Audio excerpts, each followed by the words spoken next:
Welcome to the Art Lady's home. Today I'm going to share with you my garden, and it's a test garden for Central Florida. And this is in zone 9B, but I'm actually very close to 9A, so I'm at the top of 9B in Central Florida. And the reason I'm creating this test garden is because in Central Florida we have what's called root knot nematodes. And these nematodes will eat up your plant roots, and that will cause the plant to decline within just a few years.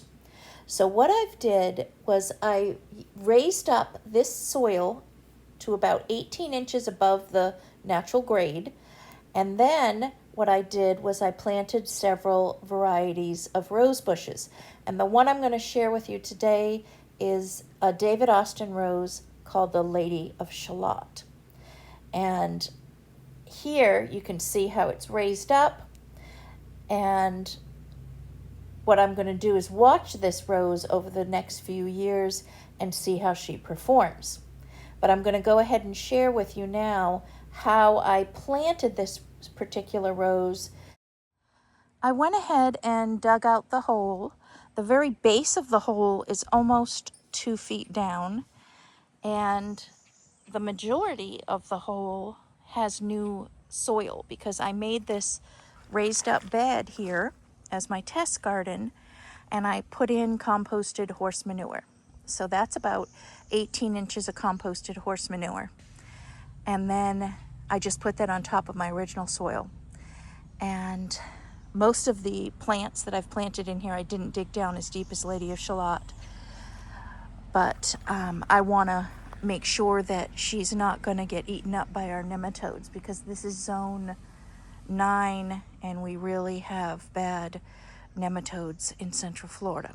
So I'm going to layer some pine bark nuggets at the bottom, and then I'll put some more composted horse manure, and I'm going to put rose tone and some humic acid.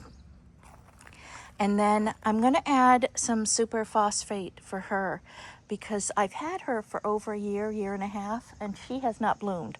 And it could be that she's just new to this area, not getting used to our extreme heat.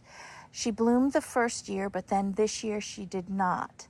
And I read that this is somewhat common for the Lady of Shallot in a warmer region. She didn't get a lot of cold last year. So I'm using her as my test because she's an own root rose and it's part of the test garden here. So if she dies in a few years, well, she wasn't giving me a lot of flowers anyways.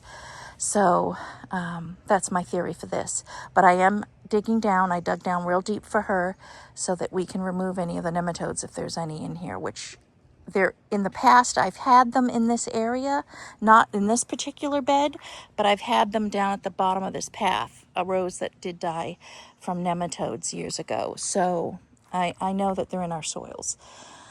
So I'm going to go ahead now and put her in, and then I'll show you what she looks like planted. I'm also going to put in about 3 cups of alfalfa pellets at the bottom, and then I'm going to layer this like lasagna as I add my composted horse manure around this. As I plant the rose, I'm going to keep on layering the alfalfa pellets. The alfalfa pellets add a lot of organic matter, and the nematodes tend to not like organic matter. So I'm going to load up with that, probably 6 cups total as I'm using this. I'm being heavy on the alfalfa pellets to deter nematodes. So we'll see how this goes. And I'm going to show you the Lady of Shallot before I plant her, just so you can get an idea of how big she is. She's a really well-established rose. She's about 4.5 feet tall, and she's pretty healthy. She threw on a lot of new canes this year, and I think she'll be a lot happier though in the ground. So we're gonna see. Right now it's a bit late in the season, but I had just finished this new raised bed and I didn't have a choice.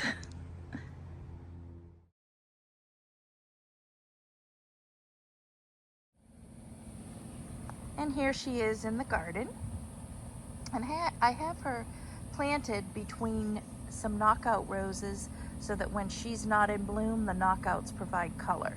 I use those as filler for my bed roses.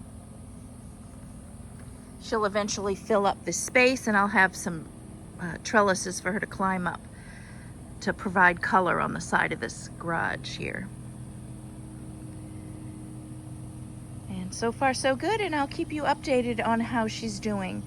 Again, this is a 1.5 year old David Austin climbing Lady of Shallot, and I'm using it as a test to see how well she does in our Florida soils. I want to mention that the Lady of Shallot that I planted today is an own root rose, and so she would be susceptible to nematodes. If you had a root rose that's grafted onto a Fortuniana rootstock, then you don't have to worry about nematodes. Unfortunately, not all roses come on Fortuniana, so that's why I created this test garden.